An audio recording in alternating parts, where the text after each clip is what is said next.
The little engines were busy clearing their railroad of leaves and broken branches. Peter, Sam, and Rusty often worked together. One day, Rusty was helping Peter Sam to a water tower.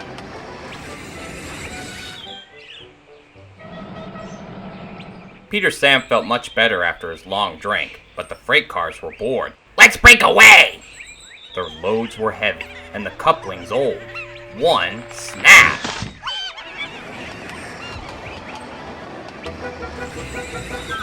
"Faster! Faster!" shouted the freight cars. A sign read slow steep bends and ravine ahead, but the silly cars never saw it. Then, it was too late.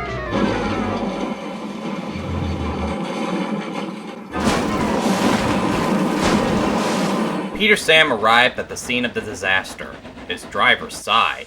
"This was our fault. We didn't secure them properly. We'll have to get help to pull them out.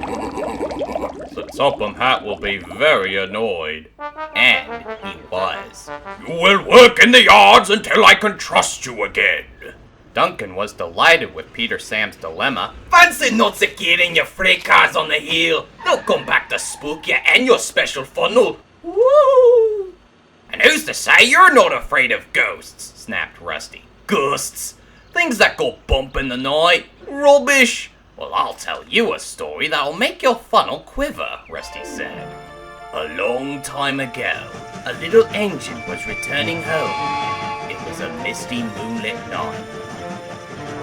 Suddenly, the engine lost control and plunged over the side into the swamps below.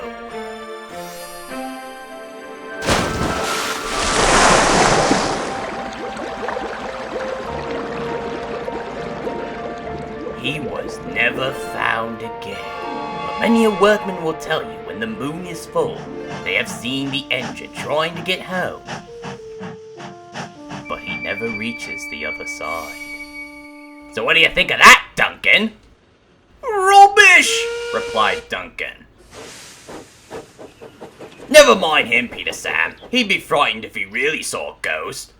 This gave Peter Sam's driver an idea. "Let's play a trick on Duncan." The next day, they spoke to Duncan's driver and fireman, who agreed.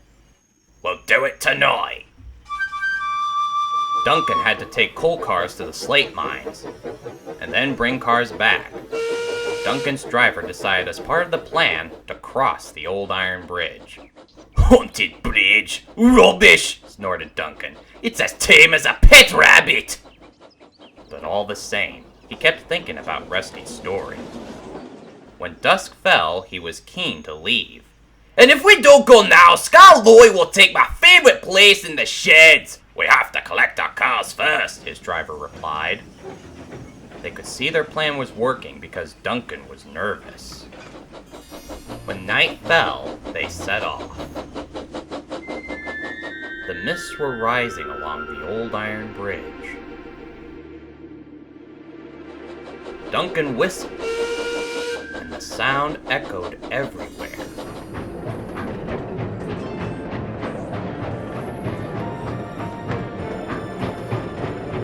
Then ahead, he saw flickering lights. His driver knew that there were only insects that shine brightly at night, but to Duncan they looked like an engine. Next, his driver secretly threw a rock from the cab into the ravine below. "It's the ghost! Take me back! Take me back, please!" When Duncan reached the safety of his shed, he closed his eyes tightly. "Spooked are you, Duncan?" laughed his driver. "No, I'm asleep!" And Duncan refused to open his eyes. He did, though, when he thought his driver wasn't looking, just to be sure that he was still there.